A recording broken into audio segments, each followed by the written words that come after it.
World cup అనేది దగ్గరకు వచ్చింది. 2020 వరల్డ్ కప్ ఈసారి ఒక రేంజ్లో ఉండబోతుంది. ఆల్రెడీ మనం 15 మంది ఇండియన్ టీమ్ సెలక్షన్ అనేది జరిగిపోయింది. సో కరేబియన్ పిచ్ల మీద ఉండబోతుంది ఇది. అసలు అక్కడ వాతావరణం ఎలా ఉండబోతుంది, అక్కడ కండిషన్స్ ఏంటి, అలాగే ఇండియన్ టీం బలహీనతలు ఏంటి, బలాలు ఏంటి అనేది తెలుసుకోవడానికి మీకు చెప్పడం కోసం సో ఈరోజు మనతో పాటు క్రికెట్ అనలిస్ట్ సందీప్ ఉన్నాడు. సందీప్తో ఇంటర్వ్యూ చేసి చాలా రోజులు అయింది. సో సందీప్ని పలకరించి చాలా డౌట్స్ ఉన్నాయి, నాకు కూడా ఉన్నాయి. సో మీకేమున్నాయి కామెంట్ బాక్స్లో కామెంట్ పెట్టండి. హాయ్ సందీప్. Hi sir. ఎలా ఉన్నావు? ధోని లాగా మంచిగా హెయిర్ స్టైల్ అంతే అంతే. ఇప్పుడు మనకి 2020 వరల్డ్ కప్ కరేబియన్ పిచ్ల మీద ఉంది. సో అసలు అక్కడ ఎందుకు పెట్టారు? అవన్నీ చెత్త పిచ్చులు మనకు తెలుసు. గతంలో చాలా చాలా చూసాం కూడా. సో అనూహ్యమైన బౌన్స్ తిరగడం కానీ, రాళ్ళు రప్పలు ఇలాంటి పిచ్చులు కూడా మనం చాలా చూసాము. అసలు చాలామంది ఎక్స్పర్ట్స్ కూడా దాని మీద విమర్శలు కూడా ఉన్నాయి. సో అలాంటిది ఇప్పుడు అక్కడ కండిషన్స్ ఎలా ఉండబోతున్నాయి, మన టీం ఎలా ఫిట్ అవుతుంది? బేసికలీ ఒక్కొక్క టోర్నమెంట్ ఒక్కొక్క కంట్రీకో లేకపోతే కొన్ని గ్రూప్ ఆఫ్ కంట్రీస్కో ఇవ్వడం అనేది ఐసీసీ చేసే పని. అది డ్రా ద్వారానో లేకపోతే సమ్ సిస్టమ్ ఆఫ్ డిస్కషన్స్ ద్వారానో జరుగుతూ ఉంటుంది. ఇప్పుడు అలా జరుగుతూ ఉన్నప్పుడు సరే T20 వరల్డ్ కప్ అనేది వెస్టిండీస్లో నిర్వహిద్దామని ఒక ఆలోచన. యూఎస్ఏలో కూడా క్రికెట్ బాగా పెరుగుతోంది. మేజర్ లీగ్లు, మైనర్ లీగ్లు అవన్నీ జరుగుతూ ఉండడంతో యూఎస్ఏలో కూడా క్రికెట్ బాగా పెరుగుతోంది. యూఎస్ఏ వెస్టిండీస్ పక్కపక్కనే ఉన్నాయి కాబట్టి ఈ రెండింటికి మనం హోస్ట్ కంట్రీస్గా మనం పెట్టుకుందాం అని చెప్పేసి ఆలోచించారు. వెస్టిండీస్ టెక్నికలీ కంట్రీ కాదు, సో గ్రూప్ ఆఫ్ ఐలాండ్స్ కలిసి వాళ్ళు వెస్టిండీస్గా ఆడుతున్నారు, క్రికెట్ బోర్డ్ లాగా ఆడుతున్నారు. సో వీళ్ళకి ఆ హోస్ట్ చేసే అవకాశం, బాధ్యత ఇచ్చారు. వెస్టిండీస్ పిచ్చులకు వచ్చేసరికి చాలా స్లో పిచ్చులు, కొంచెం డెడ్ స్లో పిచ్చులు వస్తాయి. లాస్ట్ టైం ఇండియా ఇదే సమయంలో అరౌండ్ వరల్డ్ కప్ జూన్లో జరుగుతుంటే ఇండియా జూలై ఎండ్లో వెళ్ళింది లాస్ట్ ఇయర్ వెస్టిండీస్కి వెళ్ళినప్పుడు. Very slow pitches. పైగా ఏంటంటే మన ప్రైమ్ టైంకి అనుగుణంగా అక్కడ మ్యాచ్లు ఆర్గనైజ్ చేస్తున్నారు. మన ప్రైమ్ టైం 7:38 ఆ టైంలో. అంటే వెస్టిండీస్ అమెరికాలో ఆ టైం వచ్చేసి పొద్దున 10ంటికి ఒక డే మ్యాచ్ ఆడుతున్నారు. T20 డే మ్యాచ్ అనేది జరుగుతుంది. సో దానివల్ల ఏమవుతుందంటే స్టార్టింగ్లో మాయిశ్చర్ ఉండడం, బాల్ అంత ఈజీగా బౌన్స్ కాకుండా ఉండడం, పిచ్చులు మరింత స్లోగా అయిపోతూ ఉండడం, ఇలాంటివన్నీ కనిపిస్తూ ఉంటాయి. సో ఆ ఫ్యాక్టర్ వల్ల ఏమవుతుందంటే ఐపీఎల్లో చూసినట్టుగా 200, 287, 277 అలాంటి పరుగులు రావడం చాలా చాలా కష్టం. యూఎస్లో కాస్త అవకాశం ఉంది. దానికి కారణం ఏంటంటే అడిలేడ్ నుంచి అక్కడ నుంచి డ్రాప్ ఇన్ వికెట్లు తెచ్చారు. సో అక్కడ స్టార్టింగ్ మ్యాచెస్లో కాస్త పరుగులు వచ్చే ఛాన్స్ ఉన్నా కూడా వెస్టిండీస్లో అలాంటి పరుగులు వచ్చే ఛాన్సులు మాత్రం తక్కువ. సో ఒక స్లో సర్ఫేజ్ల మీద ఆడే ఒక విధంగా ఐపీఎల్ అనేది ఉంటుంది. ఇప్పుడు టీమ్స్ పరంగా చూస్తే 4 గ్రూపులు ఉన్నాయి, అక్కడ వరకు మాకు అర్థం అవుతుంది. ఆ తర్వాత ఏంటి సూపర్ 8కి వెళ్ళడం, దాన్ని ఎలా డివైడ్ చేశారు, ఆ స్కెడ్యూల్ అనేది ఎలా ఫిక్స్ చేశారు? 4 గ్రూపులు ఉన్నాయి. 4 గ్రూపుల నుంచి చెరో 2 సూపర్ 8కి వెళ్తాయి. ఆ వెళ్ళిన 8 టీంలని 2 భాగాలుగా విభజిస్తారు. ఓకే, అక్కడ 2 గ్రూపులుగా చేస్తారు. ఇటు 4 అటు 4. ఈ 4గిట్లో టాప్ 2 ఇక్కడ, టాప్ 2 అక్కడ సెమీఫైనల్స్కి వెళ్తాయి. అక్కడ నుంచి ఫైనల్స్. ఆ గ్రూపుల విభజన కూడా ఇప్పుడు ఏ గ్రూప్ ఉంది, A1 A2 అంటారు టాప్ 2 టీంలు. B group B1 B2, C group C1 C2, D group D1 D2. అలా ఒక దాంట్లోంచి 1 ఇంకో దాంట్లోంచి 2, ఒక దాంట్లోంచి 1 ఇంకో దాంట్లోంచి 2, అలా అది తీసుకొచ్చి పెడతారనమాట. సో ఇన్ని గ్రూపులు కూడా ఉండడానికి కారణం ఏంటంటే ఎంత ఎక్కువ T20 క్రికెట్ ఆడే దేశాలు ఉంటే అంత క్రికెట్కి మంచిది.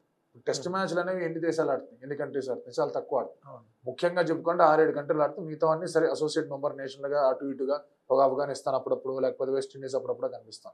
బట్ మేజర్గా ఇండియా, ఆస్ట్రేలియా, ఇంగ్లాండ్, తర్వాత మీకు న్యూజిలాండ్, పాకిస్తాన్, సౌత్ ఆఫ్రికా, కొద్ది గొప్ప శ్రీలంక, ఆ తర్వాత బంగ్లాదేశ్ అవన్నీ వస్తున్నాయి. సో మేజర్గా అక్కడే కనిపిస్తాం. వన్డే వరల్డ్ కప్ కూడా ఇంచుమించు అలాగే తయారవుతుంది. సరే ఒక నెదర్లాండ్స్ రావడం అప్పుడప్పుడు అలాంటివి కనిపిస్తుంది. క్వాలిఫైర్స్ ఆడి వస్తున్నాయి. ఇప్పుడు ఇక్కడికి వచ్చేసరికి ఏమవుతుంది, ద మూమెంట్ చూసే 4 గ్రూపులు 5 టీంలు ఉన్నాయి, 20 టీంలు ఆడుతాయి. ఇప్పుడు యూరో కప్ అనే ఒక ఫుట్బాల్ టోర్నమెంట్లోనే మీకు దాదాపుగా 30 టీంలు ఆడతాయి. సో అలాంటిది మనం వరల్డ్ కప్ అని చెప్పుకుంటున్నప్పుడు కనీసం ఒక representation should be from all corners అని. T20 cricket is the only format ఎక్కడైతే మీకు ప్రతి ఒక్క చోటు నుంచి ఒక పార్టిసిపేషన్ దక్కే అవకాశం.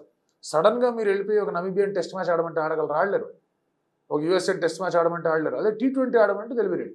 ఒక కెనడా కానివ్వండి, ఒక పాపా న్యూగినీ కానివ్వండి, ఒక ఆఫ్ఘనిస్తాన్ కానీ వాళ్ళు టెస్ట్ మ్యాచ్ ఆడడానికి రెడీగా ఉన్నారు. బట్ స్టిల్ T20 అనేది వాళ్ళ major game. Netherlands test match ఎక్కడ ఆడుతుంది, వాళ్ళు వైట్ బాల్ క్రికెట్ ఆడతారు.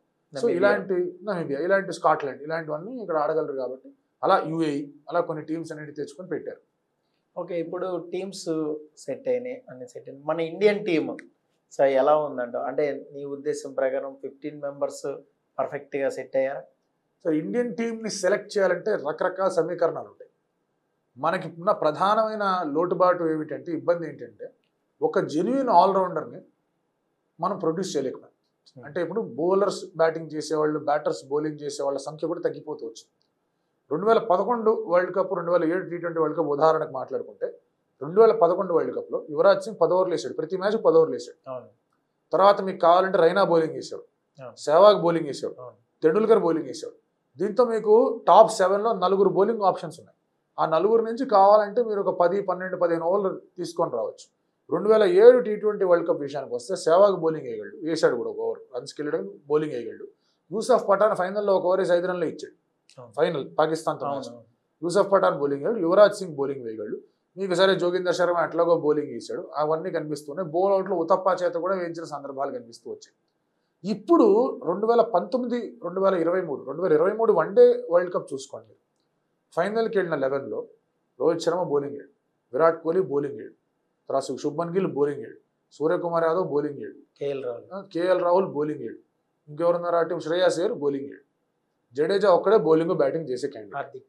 అది లేడుగా, ఫైనల్లో ఇంజరీ అయిపోయింది అతనికి.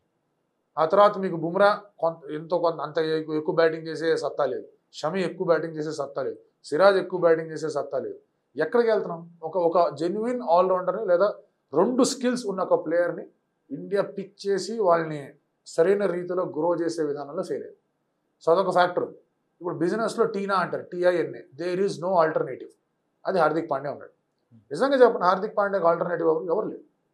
ఇంత జెన్యున్గా ఒక బౌల్ 140 వరకు వేయగలడు, ఐపీఎల్లో చూసాం. బ్యాటింగ్ కొంచెం అటు ఇటు వెళ్ళినా టోర్నమెంట్ ముందుకు వెళ్ళే కొద్దీ బౌలింగ్ వేసాడు కాస్త. సో అలాంటి ప్లేయర్ ఎవరు లేడు. అది మనసులో పెట్టుకొని తర్వాత రకరకాల సమీకరణాలు ఉన్నాయి. ఇప్పుడు రోహిత్ అండ్ విరాట్ వచ్చి సడన్గా మేము ఆడతాం అన్నారు. ముందు దాకా ఏమన్నారు, వీఆర్ లుకింగ్, వాళ్ళు సెలెక్టర్సే అన్నారు యంగ్ టీంని తీసుకెళ్ళాలని. బట్ ద మూమెంట్ ఈ T20 world cup, one day world cup మధ్య గ్యాప్ అనేది 5 నెలల్లో వచ్చేసరికి మేము ఆడతాం అన్నాం. అండ్ రోహిత్ శర్మని కెప్టెన్గా అనౌన్స్ చేశారు, ఎందుకంటే ఇప్పుడు కెప్టెన్సీ చేంజ్ అనేది జరగదు. అదొక లోటుబాటు. దానికి తోడు ఏమైంది, రకరకాల ప్లేయర్లు ఉన్నారు, ఎక్కడి నుంచి ఎవరిని సెలెక్ట్ చేయాలో అర్థం కాదు. ఆ పిచ్చులు స్లో పిచ్చులు ఉంటాయి, ఎక్స్ట్రా స్పిన్నర్తో వెళ్ళాలా లేకపోతే ఎక్స్ట్రా ఫాస్ట్ బౌలర్తో వెళ్ళాలనేది విషయం అర్థం కాని ఒక పక్షంగా కనిపిస్తుంది. హార్దిక్ పాండ్యాతో కొద్దో గొప్ప కాస్త బౌలింగ్ వేయగలను అని చెప్పే బౌలర్ ఎవడు, ఫాస్ట్ సీమ్ బౌలింగ్ శివం దుబే. స్పిన్నర్లని స్లో వికెట్ల మీద బాగా ఆడాడు కూడా. సరే అతని పేరు సెలెక్ట్ అయిన తర్వాత చెన్నైకి అతని పెద్దగా ఏం ఆడలేదు, అది వేరే విషయం. కానీ బట్ స్లోవర్ వికెట్స్ మీద డెఫినెట్గా 2-3 సిక్స్లు కొట్టేసి ఆ మొమెంటంని పెంచే ప్లేయర్ అతన్ని తెచ్చుకున్నారు. స్లో వికెట్లు ఉంటాయి కాబట్టి అక్షర్ పటేల్ని, జడేజాని, కుల్దీప్ని అండ్ చహల్ని కూడా యాడ్ చేశారు. చహల్ని యాడ్ చేసేసరికి ఎవరు మిస్ అయిపోయాడు అక్కడ, రింకు సింగ్ మిస్ అయిపోయాడు. రింకు సింగ్ లేకుండా T20 టీం అనేది కొంచెం ఇబ్బందికరంగానే ఉంటుంది వినడానికి, చూడడానికి కూడా. బట్ 4 స్పిన్నర్లు కావాలన్నారు. ఇప్పుడు జడేజా లాంటి వాళ్ళు, సిరాజ్ లాంటి వాళ్ళు లాస్ట్ 3-4 మంత్స్గా వాళ్ళు అత్యుత్తమ స్థాయి, అంటే వాళ్ళు బాగా ప్రదర్శించిన స్థాయికి తగ్గట్టుగా ఆడలేదు. బట్ స్టిల్ సిరాజ్ని సెలెక్ట్ చేశారు, ఎందుకంటే సిరాజ్కి రన్ ఇన్ బౌల్ ఎక్కువ స్టామినా ఉంది, బౌలింగ్ చేయగలడు, అతని మీద నమ్మకం ఉంచారు. లాస్ట్ టైం కూడా వరల్డ్ కప్ తీసుకెళ్ళినప్పుడు షమీ సడన్గా వచ్చేసరికి సిరాజ్ కాస్త మొండి చేయి అనేది ఇచ్చారు. లేదు, సిరాజ్ తీసుకుపోవాలని ఒక ఆలోచన ఉంటుంది. సో ఇన్ని సమీకరణాలు ఉండడంతో, అండ్ పైగా మీకు అక్కడ వికెట్ కీపరింగ్ ఆప్షన్లో మీకు డెఫినెట్లీ సంజు శాంసన్ ఖచ్చితంగా ఉండాలి. రిషబ్ పంత్, కేఎల్ రాహుల్ అనేది ఆలోచించారు. పంత్ అంత బాగా మిడిల్ ఆర్డర్లో ఆడాడు, లెఫ్ట్ హ్యాండర్, గేమ్ చేంజర్ అయ్యాడు. పంత్ వచ్చాడు, కేఎల్ రాహుల్ పక్కకి వెళ్ళాడు. ఓపెనింగ్గా జైస్వాల్ కావాలని చెప్పేసి అనుకున్నారు. మీరు అబ్జర్వ్ చేయండి, కొంచెం లెంత్ ఎక్కువైంది ఏమనుకోకండి. బట్ విరాట్ కోహ్లీ ఓపెన్ చేస్తున్నాడు, రోహిత్ శర్మ ఓపెన్ చేస్తున్నాడు. యశస్వి జైస్వాల్ వస్తే ఎవడు ఉండవని వెళ్తాడు.